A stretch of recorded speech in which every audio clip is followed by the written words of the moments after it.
Lep dober večer.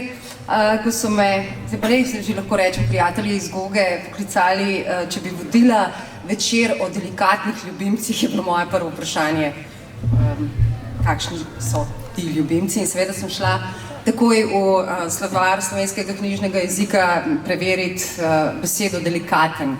No in prva razlaga je neprijeten, težaven, kočljiv. Ta razlaga mi ni bila najbolj simpatična.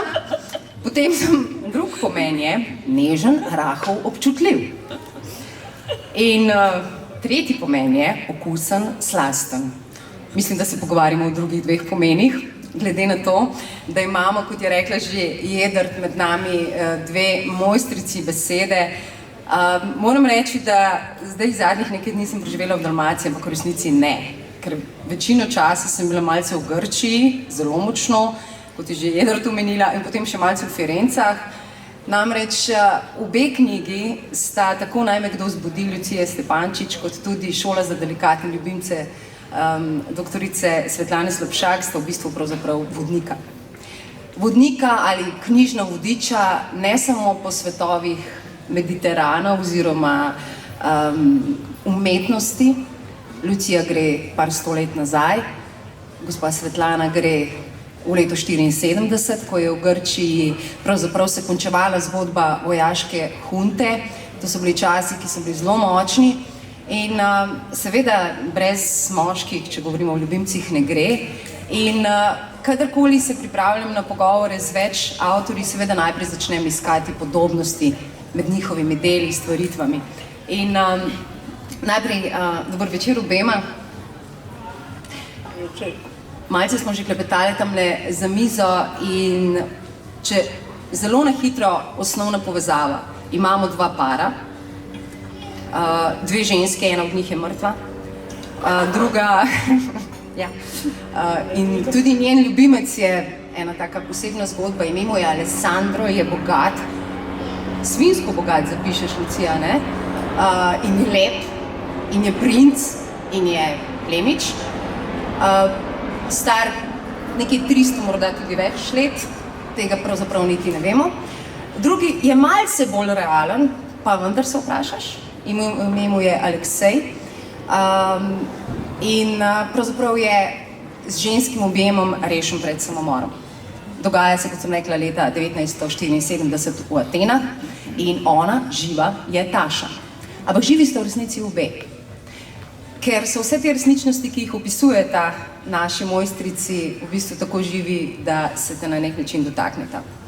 Torej, najprej, gospa Svetlana, kakšen je delikaten ljubimec? Kar takoj.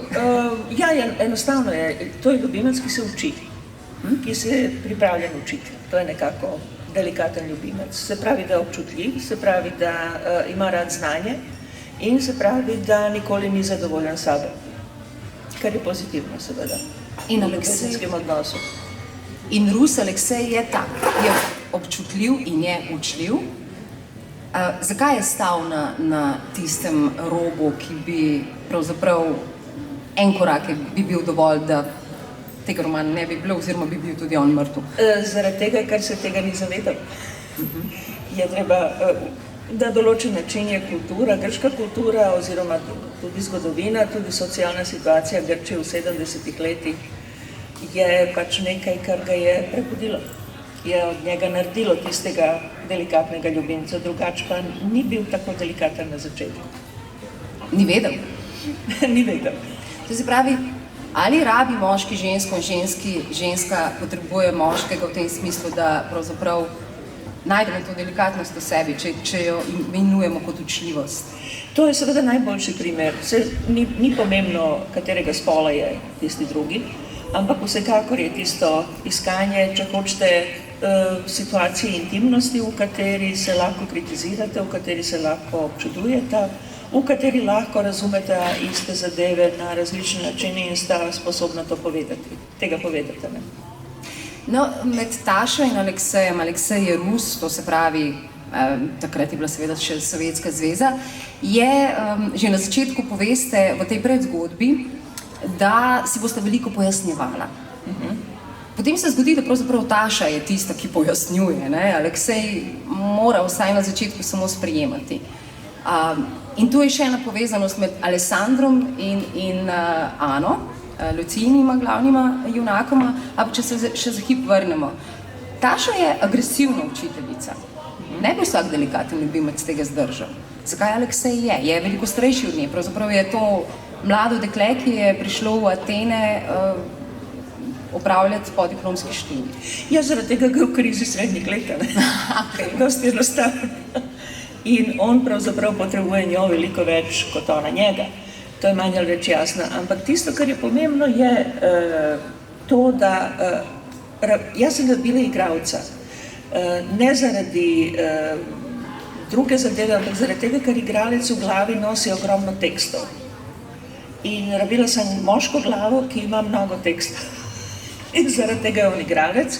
In on pravzaprav razume, na osnovi tega, da pozna veliko tekstov, je končno sposoben brati te tekste skupaj z njo. Ona pa ni agresivna, ampak je enostavno dobra učiteljica. Prepričljiva, zelo. Ampak prepriča ga pravzaprav s tem objemom. Predstavljajte si mlado dekle, ki sedi na kavi in zagleda moškega v krizi srednjih let, očitno, ki želi skočiti oziroma ki želi končati svoje življenje in instinktivno ostane in ga objame od zadaj, ga objame in ga zadrži v življenju. In na nek način, zdaj pa se na nek način selimo v Firence, k Lucini, Ani in Alessandru, kamor seveda se potem umeša še Francesco in tako naprej, ampak pustimo stati, to je ena posebna delikatnost. Ampak, Lucija, tvoja Ana spet, podiplomska študentka, ki je šla magistrsko nalogo delati v Firence in sicer o baroku. In se ukvarja, kot napišeš, z letečimi bajsami. Mislim, jezik Lucin je samoironičen, je na mestoma sarkastičen, hkrati je pa tako kot Svetlani zelo živ in te vodi. Ampak po Firencah, ki so v tvojem romanu, začne se zelo svetlo na razstavi, likovni razstavi, kjer pravzaprav se dogaja ta nek cvet umetnosti, malce snobovstva, vse je svetlo, vse je lepo. Ampak potem se zakomplicira stvar, ko bi se morala začeti lepo, ker se Anna in Alessandro znajdeta v palacu, kjer začne zmanjkovati sten pa vrat. Skratka, ena taka bizarna situacija, ki ti da slutiti, da ne bo šlo ostati tako, kot smo si predstavljali. Lucija, Firence najprej. Firence ti sledijo menda? Ja, Firence se pojavljajo že v moji zbirki kratkih zgodb izpred 15 let. Ne vem, sama sem precejšen zapečkar, moram priznati, ampak moje zgodbe pa zelo rade potujejo, veliko bolj od mene. Saj sem bila že marsikje, ampak ne vem, ko začnem pisati, postanem drugačna osebnost, bolj razgibana, kot sem v resnici, in tukaj smo pristali v Firencah. Zdaj, Firence, ja, to tudi mene preseneča, ker Firence dobro, všeč so mi, krasno mesto so, sploh v mojem poklicu neizogibno. Kot restauratorka, ne? Ja, ampak če bi že sama zavestno izbirala, mi je Siena veliko ljubša, veliko ljubša mi je gotika od baroka, ampak ne vem, v pisanju nismo čisto gospodarji tega. Pisanje se samo poišče, samo se postavi na pravo mesto. Tako da, ja, zato pa pišem, da zvem, kako sploh pišem. Presenetilo me je, ko sem v enem od intervjujev prebrala, da pravzaprav se za to knjigo nisi prav veliko pripravljala. To se pravi, da je teklo. Čeprav praviš, da rabiš, da moraš videti like, obraze, da potem šele zgodba steče.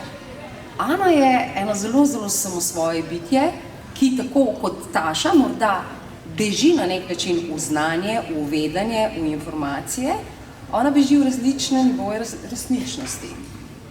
Skoraj na meji metafizičnega. Kaj zdaj to pomeni in zakaj je Ana taka, ker verjetno si je izbrala sama sebe? Ja, saj to je, potem se pokaže pač v romanu, pridejo na vrsto proti koncu tudi njene travme iz otroštva, jo kar razumemo, da v bistvu je izmišljen svet ljubši od resničnega, Ampak tudi te metafizični sistemi, to ni za vsakogar, to ne zanima zelo veliko ljudi.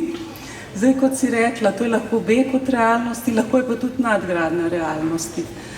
Lahko je zelo, v bistvu, nam pokaže to resničnost, ki jo živimo na drugačen način, da nam širši okvir razumevanja tega, kar se dogaja, lahko je pa tudi strašansko neumno. V tem romanu se to pojavlja na oba načina in včasih samo sebe preseže, včasih pa pade zelo pod svoj nivo, ampak za pisanje so pa tudi neumnosti zelo uporabne. Tako da, ja, na vse načine se pojavlja vsa intelektualna prtljaga mlade punce. Svetlana, Taša in Aleksej se pogovarjata v jeziku, ki nikomur ni materni. Pogovarjate se v neki imaginarni francoščini.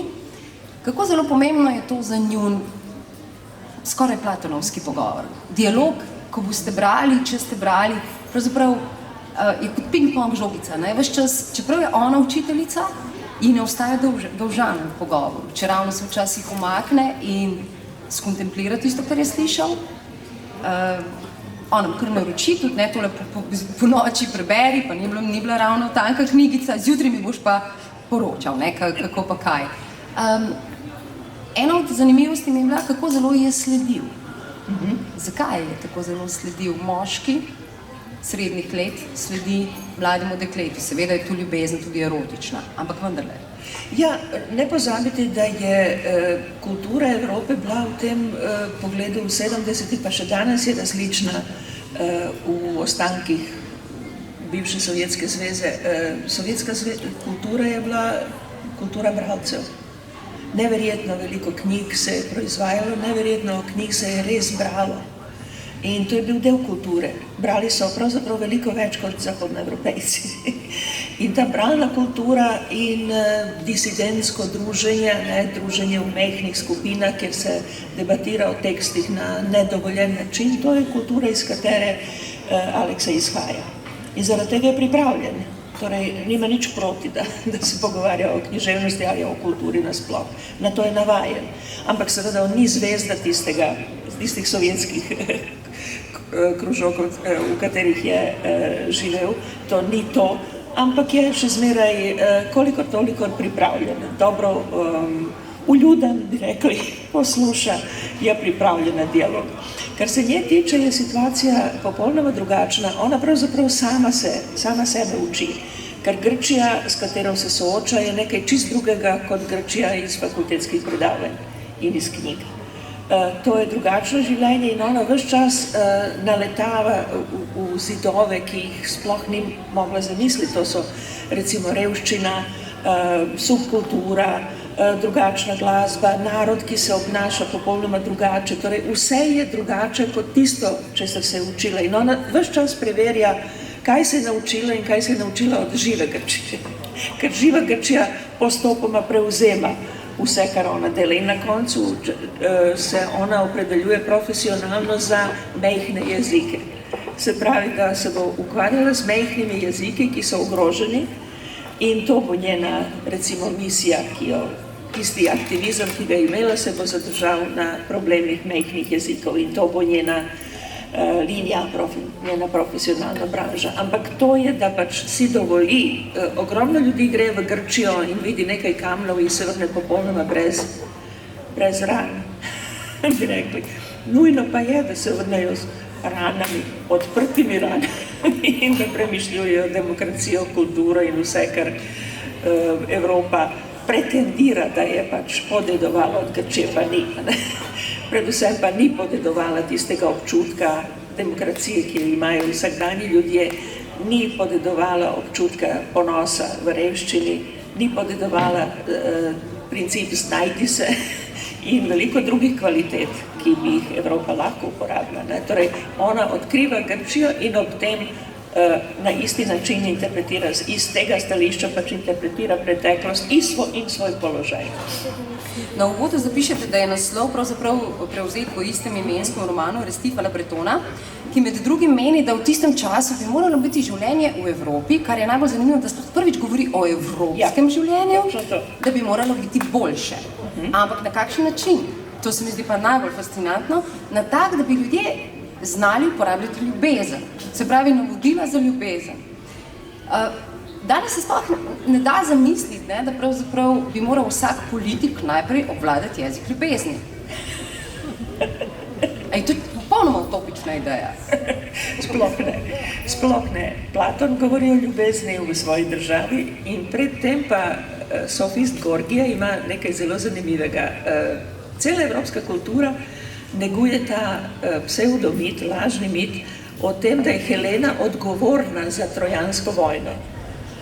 Gorgija v svojem kratkem tekstu Obramba Helene pravi, da je Helena pravzaprav pobožna, ker je poslušala nasvet boginje Afrodite, torej je pobožna, poslušala je boginjo in je šla z mladim, lepim in bogatim princem od svojega moža v nove avanture. To je nekako to. Na drugi strani pa je tudi res to, da je Rétif de la Bretonne, ki je bil 18. stoletje, to je francoski intelektualc, ki je bil založnik in je vse sorte je publiciral, recimo tudi pornografijo, ki jo je tudi sam pisal. In je on med predniki kompjuterske komunikacije, kar je za tiskovni stroj izmislil sistem, ki se pravzaprav še danes uporablja v kompjuterjih. Tako da malce pozabljamo, kakšni so bili intelektualci veliko časa nazaj. In njegova ideja je, da bi Evropa morala biti prostor, v kateri se dobro govori ljubezen, da diskurs ljubezni mora biti dober.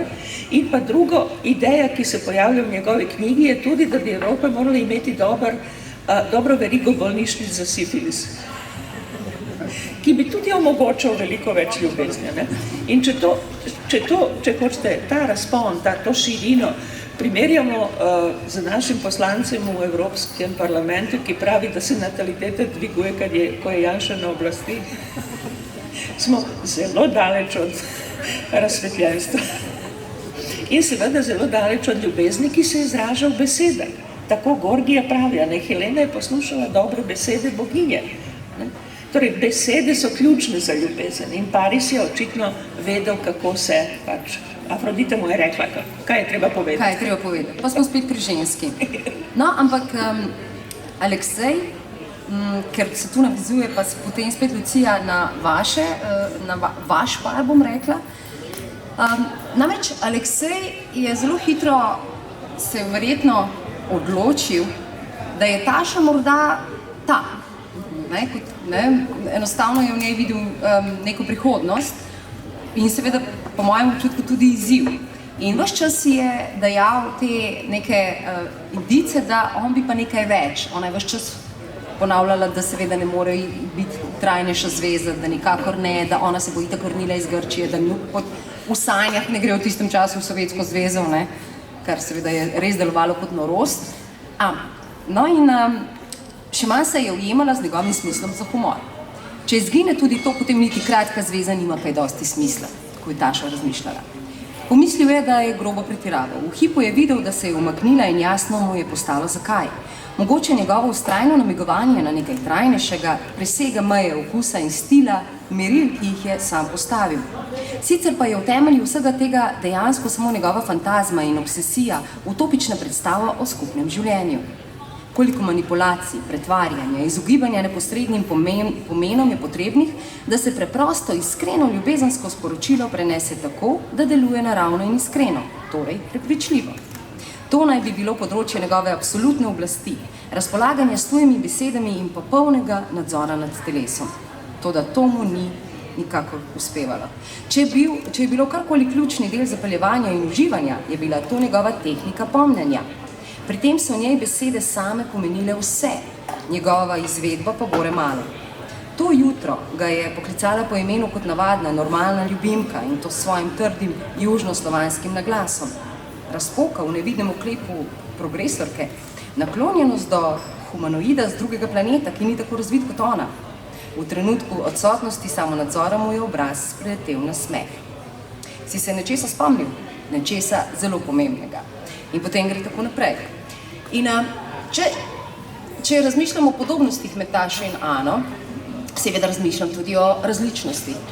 Taša se mi, kljub temu, da je imela to aktivistično, da ima to aktivistično naravo, zdela veliko manj osamljena, čeprav tudi dobi rane, oziroma Aleksej jih dobi, ona dobi kakšno drugo, čustveno. Je pa Ana, tvoja Ana, v teh različnih nivojih resničnosti obkrožena z moškimi in s travmami iz otroštva, vendarle zelo sama. Prej smo se hecali, da v onostranstvu je veliko več ljudi kot tu. Pa vendar Ana je sama in ni zadovoljna s sabo. Na katerokoli nivo resničnosti gre, še vedno je tista kmečka bunka Štajerske, ki je mislila, da pač z umetnostno zgodovino bo pač delala samo v lokalu in to je to. Skratka, njen občutek ene lastne vrednosti zelo šepa. Ja, v bistvu, da bi si izboljšala občutek lastne vrednosti, gre majčkeno drugačno pot, kot se pričakuje zdaj v dobi selfijev in narcizma. V bistvu se je zatekla v intelekt. Zdaj naredila je fantastičen načrt, kako pobegniti svoji vaški srenji, kako do neke mere ta načrt uspe, res pride še celo do magisterija na filozofski fakulteti, to je daleč največ v vsej vasi. Hkrati pa se realizira kot oseba, nekako dozori, takrat, ko je ta načrt na celi črti spodleti. V bistvu tukaj imamo ta splet načrtovanega in nenačrtovanega, ki je v vsaki zgodbi bistven. Tako da na koncu se realizira. V bistvu to je bildungsroman. Ko sem jaz to knjigo zaključila, sem bila prav presenečena. V bistvu je poleg vsega še bildungsroman. Je zgodba o dozorevanju, čeprav ne bo to še tako odbito, ampak tisto osnovna linija se pa ohranja.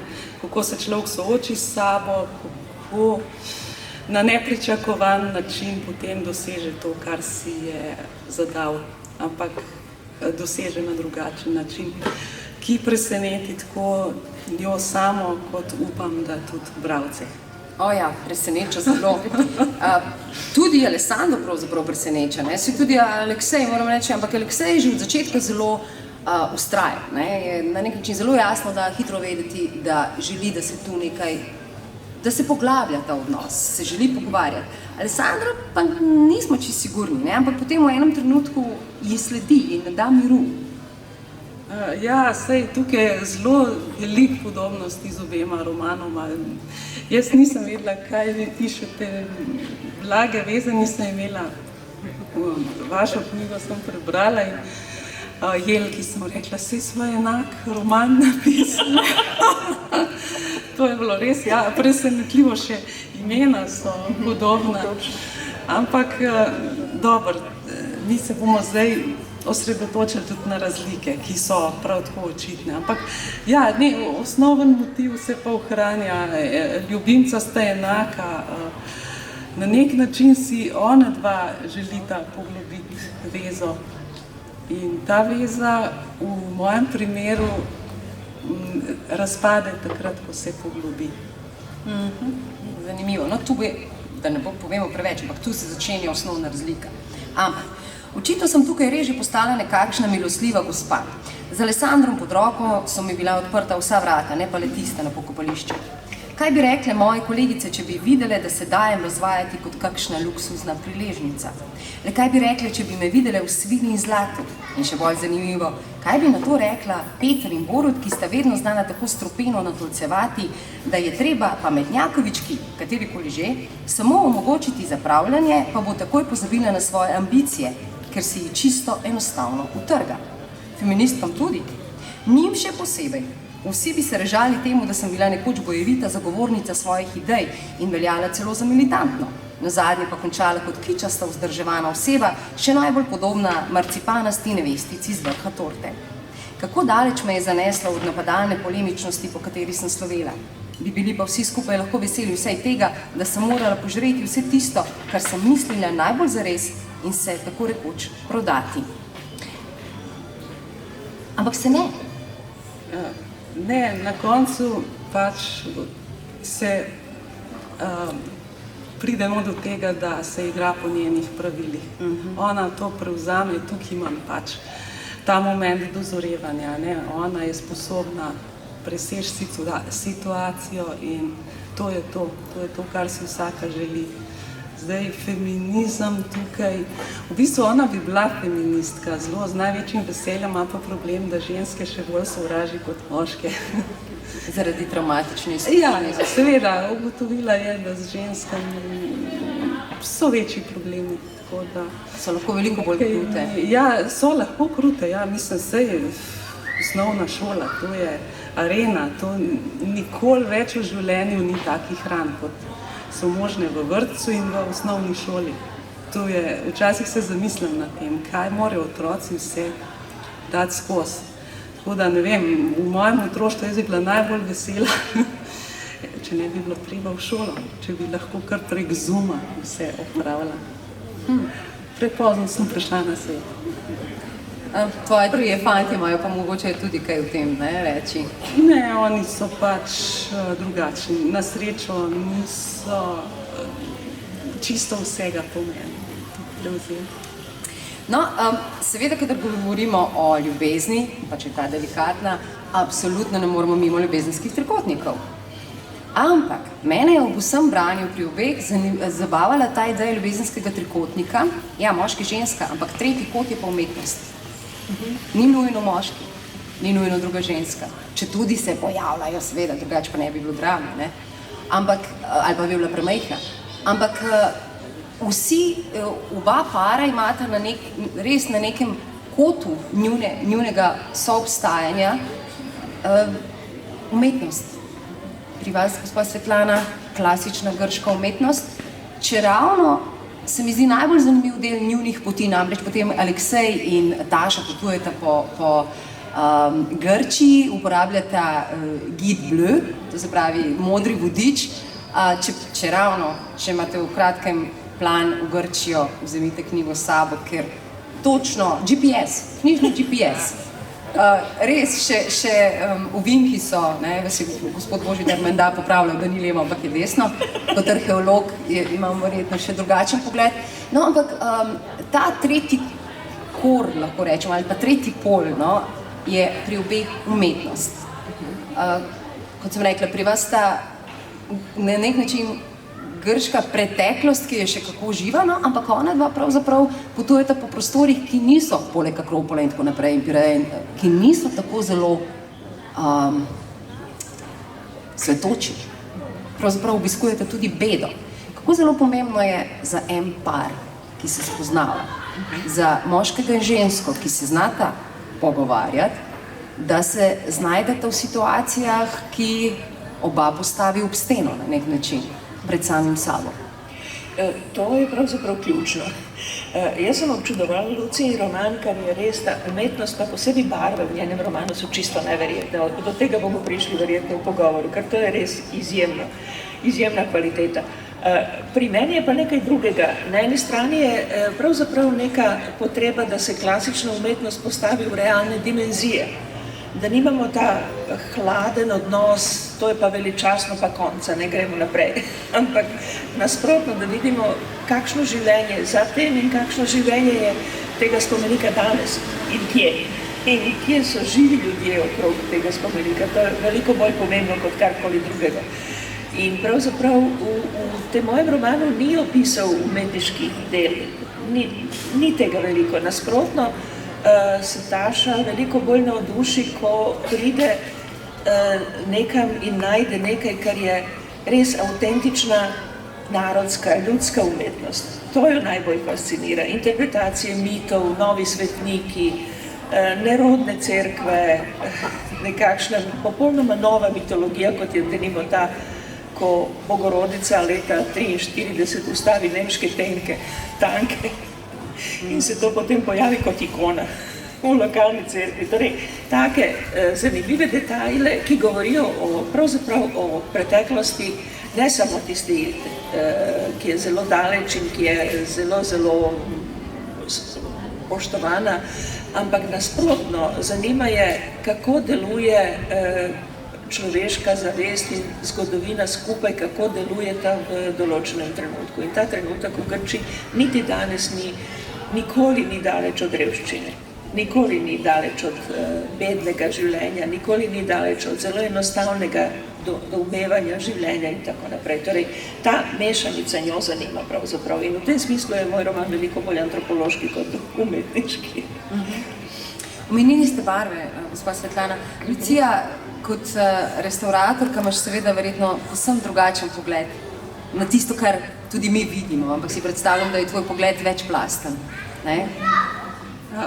Kako gledaš ti na likovno umetnost per se? Ja, tako je. Zdaj, jaz bi nadaljevala, kar ste vi začeli. V bistvu, tudi v mojem romanu je ta potreba, da se zavija iz tiste uradne špure umetnostno-zgodovinske s temi čislenimi deli in spomeniki in da se zavija na to, kar v bistvu živimo. Vi imate z Grčijo, s to revščino, jaz imam pa vzporejam s Slovenijo. Tukaj je revščina pa bolj duhovna, z duhovno revščino njenega okolja, z degradacijo okolja, s večjim primitivizmom. Zdaj, jaz nimam nekih hudih kompleksov, tako kot jih ima običajno nekdo, ki je študiral umetnostno zgodovino, ki si je ogledal vse naj muzeje. Nimam teh kompleksov, da mi smo pa v umetnostnem smislu provincialni. Mislim, sploh ne. Ne bom zdaj rekla, da je to, kar premore Slovenija, da se lahko meri z umetninami, ki jih znamo že vsi na pamet, ampak to je naše. Jaz kot restauratorka, jaz gledam vsak dan slike v obupnem stanju in ne vem, sem postala empatična. In tudi vidim potencijale, ki so v okolju. Novo mesto ima fantastične potencijale. Mislim, tole staro jedro je čudovito, imate tudi Tintoretta in tako naprej. Ampak stalno je pa ta potreba, da bi živeli to, kar imamo, ne to, kar so nam učbeniki pač dopovedali, da moramo občudovati, da gledamo na lastne oči. Jaz moram vse te slike vrednotiti brez neke pomoči stroke, ker so sorazmerno neznane. Ni jih še popasla turistična branža, niso že 100-krat bile obdelane. Saj v bistvu meni je kar dolg čas, če vidim tiste umetnine človeštva, zmeraj iste, z Botticellijem na čelu, zehamo. Ko pa vidim eno stvar, ki jo mogoče vidim prva po 300 letih, ker je bila nekje izgubljena, je pa to fantastičen občutek. Pozabim na muzeje. Muzeji morajo biti, ne moramo, ni pa dobro se preveč obešati na nje, treba je videti na lastne oči. Tako da tudi ta dva momenta se dopolnjujeta. Videti nekaj na lastne oči izven vseh teh šolskih lekcij, izven filofaksa, izven tega, kar so že pred nami zakolikali vrednosti. Ja, in seveda si dovoliti samo ironijo, kar se pravzaprav obe dovolite veliko bolj kot ona dva na nek način, če ravno Alekseju uspe vsake toliko časa, Alessandro je pa kar zagledan vase, dokler v nekem trenutku se on ne odloči za poroko. Ampak veste, pri Alessandru je ena druga zgodba, namreč on je preklet na nek način, on bi bil odrešen, ko bi ga končno ena zavrnila. In zdaj bom skoraj morda uspela. Ja, v bistvu nemogoče, da bi katera zavrnila tako lepoto, ki jo on premore. Zavrnjen je pa kasneje na drug način. Cicerana sprejme pač njegovo povabilo, končata v postelji in tako naprej, ampak zavrnjen je pa potem na čustvenem nivoju, ne? Čustveno se pa noče vezati in v bistvu je takrat rešen prekletstva, ker je bil končno zavrnjen. No, apropo prejšnji pripovedi tvoji, ko si rekla, ne, da pravzaprav umetniška dela gledaš taka, kot so zelo zabavni momenti primerjav recimo v Lucijinem romanu, ko boginjo Venero, seveda po italijansko primerja Sofijo Loren, oziroma ne primerja, na nek način daješ neke analogije, ki so zelo zabavne. Nasploh je tvoj jezik poln in samoironije, in sarkazma, in hkrati nekega igranja besednega, no, ampak včasih imaš res občutek, da se je to dogajalo lahko včeraj zvečer, ne, če ravno se ni. Podzemni vlak je nazadnje le pripeljal in kot se je pokazalo, niti ni bil natrpan s potniki. V bistvu je bil prazen. Ali skorajda. V vagonu, v katerega sem vstopila, sta bila samo dva starejša človeka. Presenetilo me je, da ju obdaja živobarvna, kičasta aura, podobna ilustracijam, ki jih izbruhne Google, če vtipkaš New Jerusalem. Nebeška svetloba v stilu Jehovih prič ali nasploh vseh novodobno zveličenih, ki bolj kot na raj spominja na cenene akrilne barve. Ko sta se obrnila proti meni, da bi se mi vljudnostno nasmehnila, čeprav sem zmotila njun pomenek, sem prepoznala svoje starše. Kako sekundo sta se še trudila z nasmehom, ki gleda skozi človeka, ne da bi ga sploh hotel videti, potem pa se vrnila k pogovoru. In mogoče, da me nista prepoznala. Sicer ne bi bilo prvič, a na nekaj takega se je vseeno težko navaditi. Govorila sta in govorila, smehljaje in prikimavanje je od njiju očitno zahtevalo nepredstavljivo moč, tako sta bila zaverovana v debato, da sta očitno pozabila, da je še kdo zraven. Debate gre pa takole. Še dobro, da nimamo otrok, kaj praviš? Ja, še dobro. In za hčer bi bilo še slabše kot za sina. Punca, ki bi zrasla v takem okolju, bi postala živ strup. Točno to, živ strup, to si dobro povedala. Najbolj bi pa sekala mimo, ko bi se tega zavedala in hotela postati dobra. Dobro, v kakšnem smislu? Dobro, tako, no. Tako, da bi čutila, da je kdo vesel, da jo lahko marsikdo spoštuje. Točno tako, iz jezika si me vzela. Enim ni dano, da bi postali dobri, če bi to še tako radi. A misliš, da sva midva bila? Midva sva vsaj zveličana, če že ne drugega. Ja, res, vsaj to, še dobro. Pa še brez otrok. Samo pomisli, to je že kar preveč sreče na enem samem kupu. Ja, res, brez otrok. Pomisli, kako grozno bi bilo, če bi kdaj imela hčerko. Če imaš hčerko, se lahko zgodi, da nekega dne izgine. Izgine in je nikoli več ni mogoče najti. Pa če ima zraven še sina, ki ima raje fante in moške, kar pomisli. Ja, tudi to se dogaja, ampak na srečo ne pri nas. Ne v naši vasi, ne pri najenem sinu, ker ga nimava za to. Ja, samo za to. Če bi ga imela, pa Bog ve kakšen bi bil. Ja, res, Bog ve kakšen. In punca bi bila nora na moške, oziroma fante.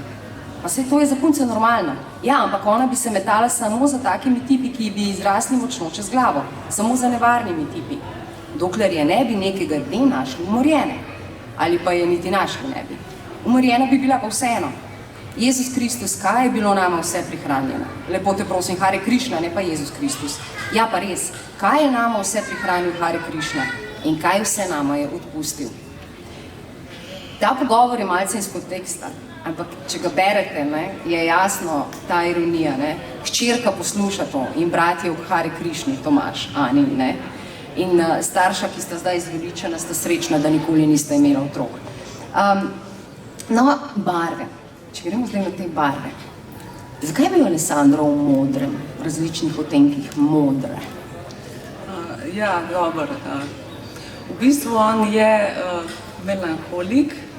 Mečkano je to po naravi, mečkano je zaradi težkega življenja, mečkano je pa tudi sam sebi všeč in napoveduje dobo romantikov.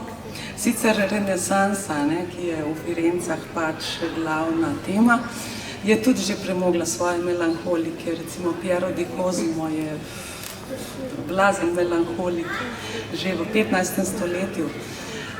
Tudi Leonardo je sumljiv v tej smeri, čeprav glavnine renesanso si predstavljamo kot svetlo obdobje, tako zelo vase je prepričano in s svojimi jupitrovskimi energijami, ne saturnovskimi. Alessandro pa On pa živi na začetku baroka, ko se umetnostne smeri prevesijo in že se neka nova senzibilnost nakaže. Tako, najprej je manirizem, ki je sploh zelo patetičen, zelo ekspresiven, zelo tak poduhovljen, potem pa spada nekako Karavadžovske vode, tam ga vidim, od tam je najbolj. In to pa so take bolj kompleksne osebnosti, bolj so na neki, bolj so subjektivni, melankolični. No, in to melankolija ni nikoli prišla iz mode, tako kot tudi modra barva, ne. Tukaj nimamo 50 odtenkov sive, ampak 50 odtenkov modre. In še katere druge barve.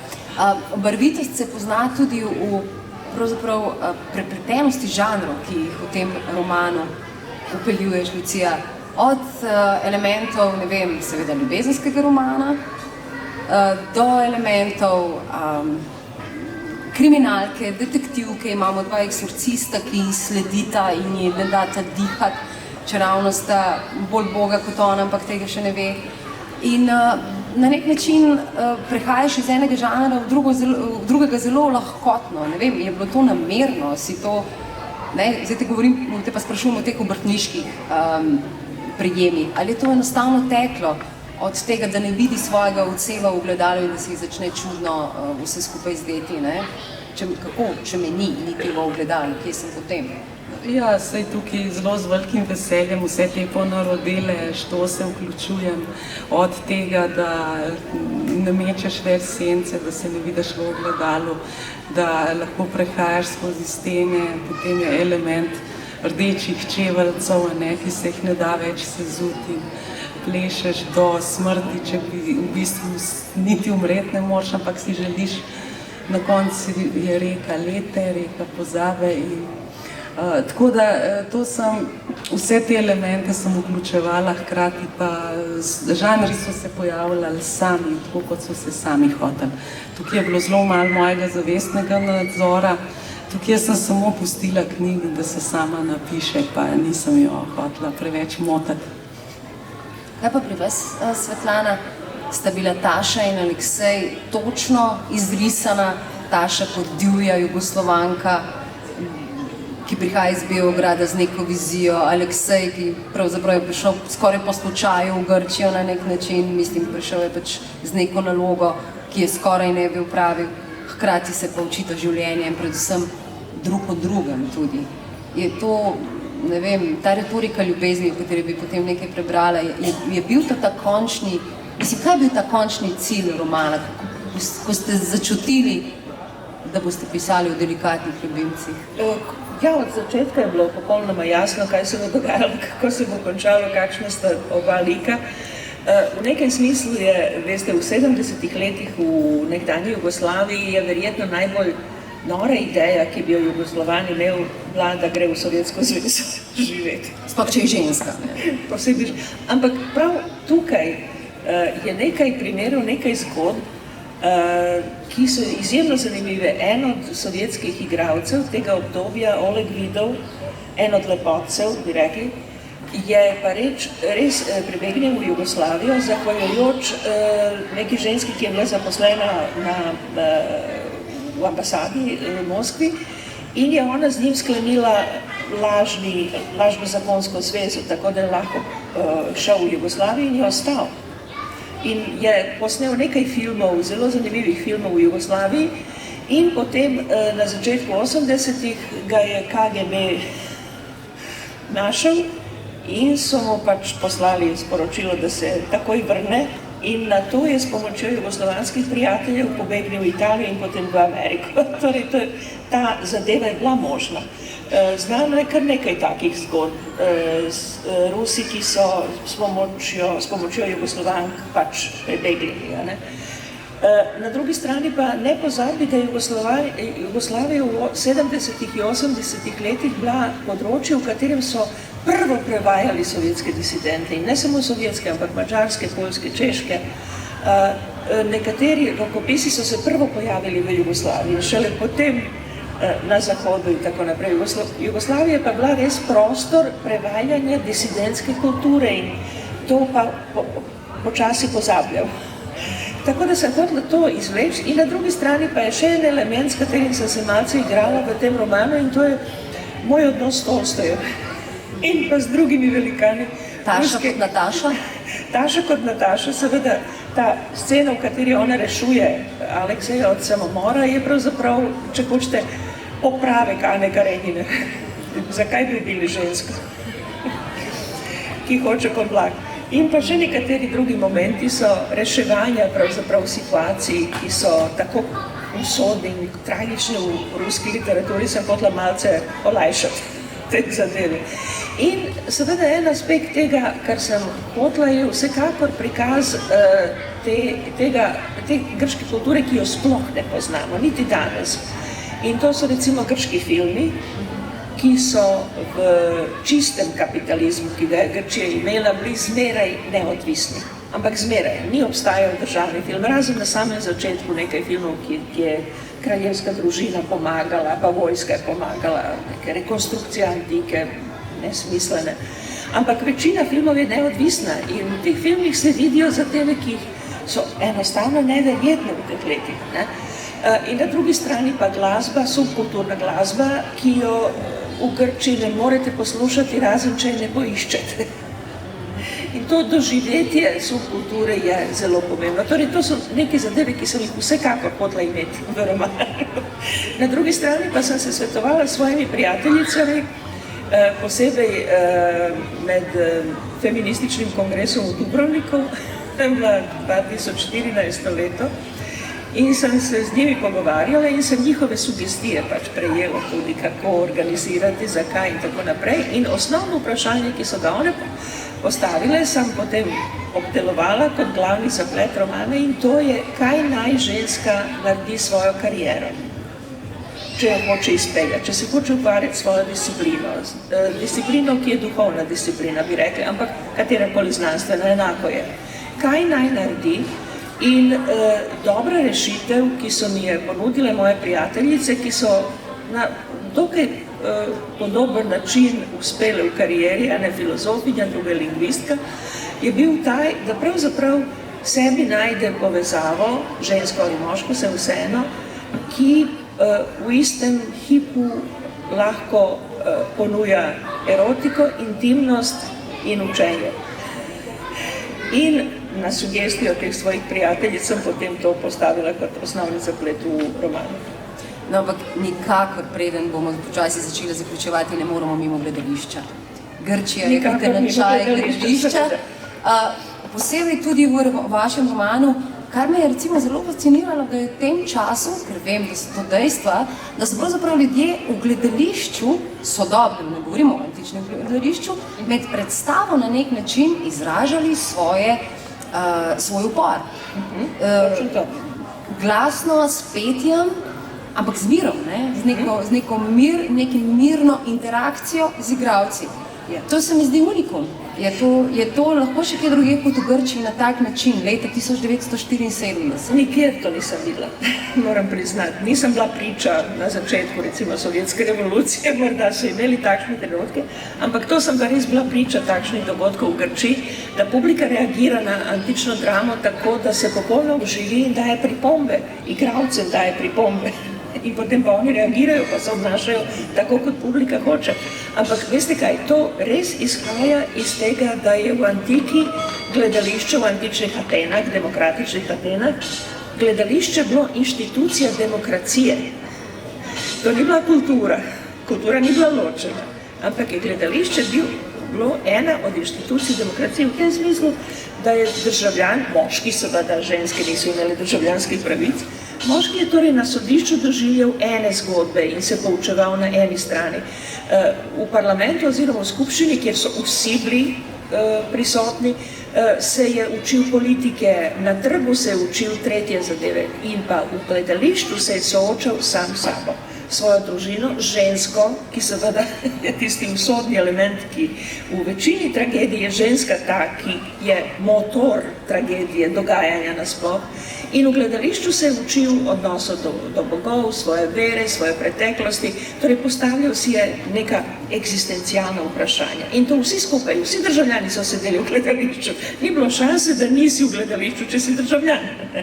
Tako da ta funkcija gledališča je ostala nekje ugrajena in se je res pojavila v tem zelo, zelo živahnem obdobju in posebej pozneje, recimo 10 let pozneje, ko sem gledala tragedije na grških poletnih festivalih, so recimo publika je predkazala, preroško je videla, kakšni bodo rezultati volitev. In je pozdravljala politike, ki so sedeli v prvi vrsti na različne načine. Ene z žvižganjem, ene z aplauzom, ene z različni vabili, nekatere tudi obscene. Torej, ta odnos do politike, do živega, do tega, kaj se bo dogajalo, so točno predvideli nekaj mesecev pozneje, seveda na volitvah so zmagali socialisti. In to je bilo jasno, narod je hotel tako. To je bilo 7 let po padcu diktature, 7 let je bila desnica že. No, zanimivo v vašem romanu je, da čeprav se sprehajamo po Grčiji, ves čas na nek način skozi Tašo živimo tudi nekdanjo Jugoslavijo in ves čas na nek način se spoznavamo ali seznanjamo tudi s tedanjo Sovjetsko zvezo. Predvsem se pa ves čas na nek način, tako lepo ste rekli v enem intervjuju, ste rekli, da ste želeli pokazati, kako kultura neguje ljubezen. Zato, da ljubezen potem lahko neguje naprej kulturo, enega brez drugega ni, druge brez druge ni. No, ampak povej mi, kaj je v retoriki ljubezni, je rekel Aleksej. Sem kar vedela. Afrodita ni tista, ki si je izmislila jezik ljubezni, vendar ga ščiti, pomaga ljudem, da se znajdejo v tej izmišljotini in skrbi za nekakšen red na tem področju. Pravi izumitelj retorike je Hermes, ali ni? Ali nate ni naredila večjega vtisa Atena, ki se morda ukvarja žerjavi, traktorji, mešalci cementa? On odgovarja, mar ni očitno, da potrebujeta družba in država dober ljubezenski govor?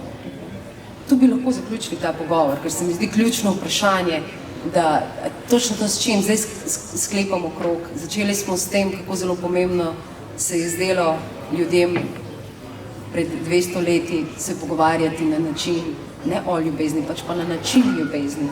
Tudi Ana je v nekem trenutku postala malce bolj ljubezniva do sebe, posebej, ko je doživela srečanje s svojimi podobnicami iz osnovne šole, ne bomo povedali seveda vsega, in je dobila pravzaprav neko zadoščenje. Jaz sem dobila takrat občutek, da je na nek način začela se sabo tudi drugače pogovarjati, ker vmes je zelo samoironična, sarkastična, celo nesramna, celo na nek način zunaj išče boginjo, tako kot Taša, ves čas jo ponosi v sebi. Ma Aleksej jo vidi, Alessandro jo vidi, Francesco jo vidi, ona pa ne. Ja, in zelo veliko mora doživeti, da jo zagleda, kar je imela že ves čas pred sabo in v sebi, ampak je bilo vredno, mislim, to nikoli ni to lahko. Naslov je naj me kdo zbudi, sploh želi Ana, da bi bila res bujena, ali gre za to, da bi se rada zbudila sama? Ja, na to naj si pa vsak sam odgovori. S tem, da prebere roman. Na nek način ti kot književna, literarna kritičarka veš, da pa ne govorimo o ljubičih, govorimo o ljubezenskih romanih, nimajo, ne kotirajo najvišje, pa vendar so najdlje tu, oziroma so tu odnegdaj na nek način, ne? Starejši od Biblije. Kakšno stoletje. Ja, kot ljubezen. Ja, ljubezenski roman res je iz 2. stoletja pred našim štetjem, recimo, in je pravzaprav nikoli ni nehal, niti v najbolj, recimo, nevarnih časih v srednjeveškem obdobju nikoli ni nehal izhajati in imeti svojo, predvsem žensko publiko. Kaj mislite, moški berete ljubezenske romane? Take, ki imajo seveda še dodane vrednosti, kot sta ta dva danes. Mitja, ti se smejiš. Si lahko priznate. Hecam se.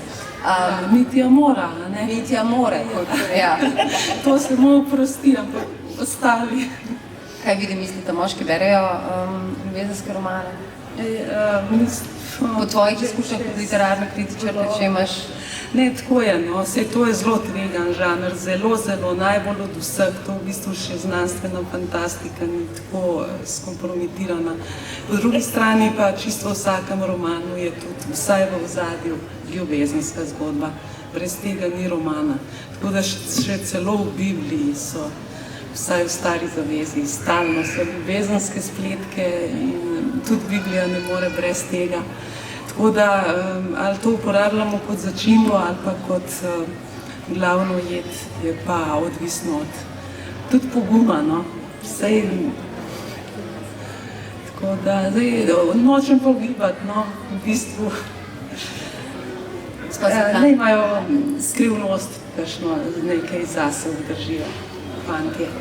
Morda za konec, naprej ste mi povedali zelo zanimivo raziskavo, izkušnjo.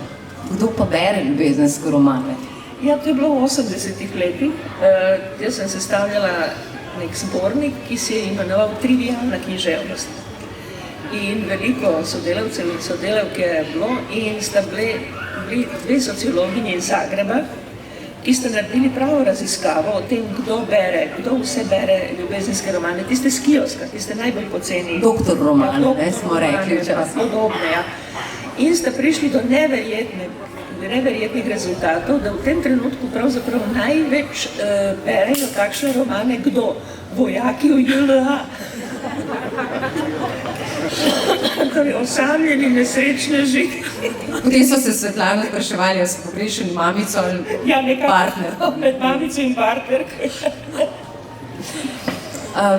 Za konec, Lucija, ob svojem delu restauratorke si napisala kar nekaj knjig za otroke, slikanic, si nagrajevana. Tu je roman, seveda ni prvi.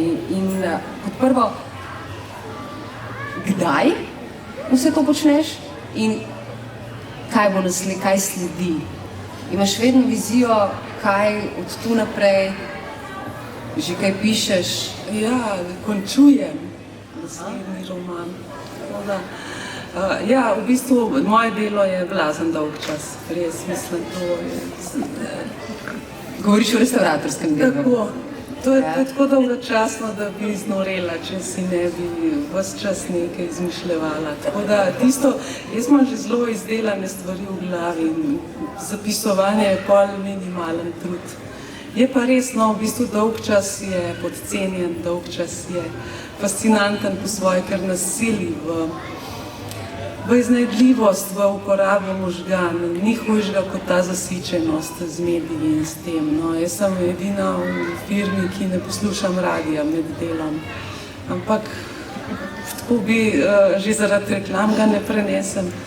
Pa še, ker je to zelo, zelo dragocen čas. Takrat res lahko razvijam ideje.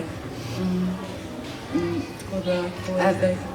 Mogoče samo vprašanje, ta Ana je bila zdaj že druga mrtva junakinja med tvojimi junakinjami, tretje gre rado, bo preživela?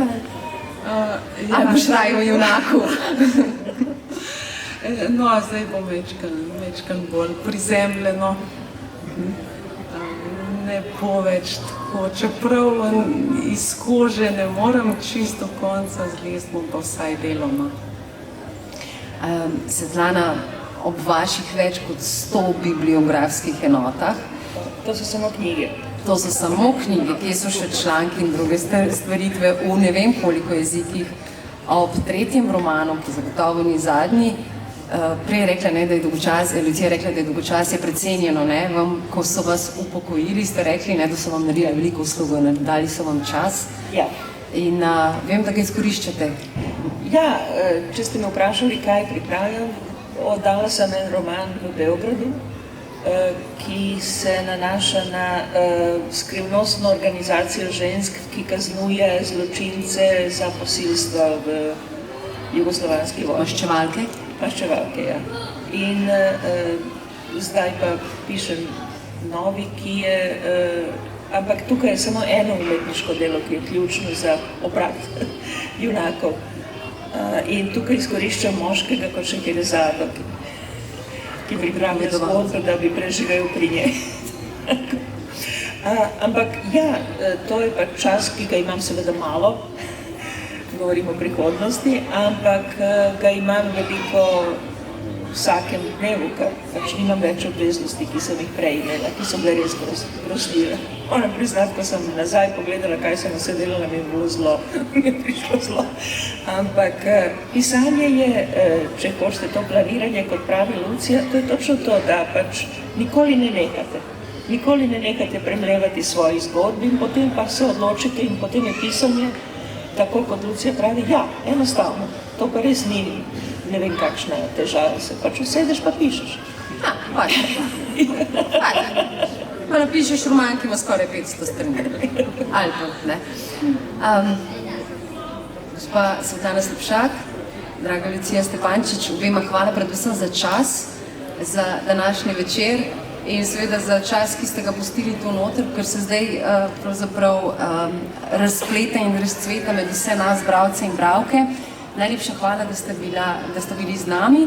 Hvala vsem vam, ki pa seveda ne odhajate še, ker večera še zdaleč ni konec. Zdaj bo govorjeno besedo zamenjala peta beseda in mislim, da nam bo vsem še naprej lepo. Hvala lepa. In lepo.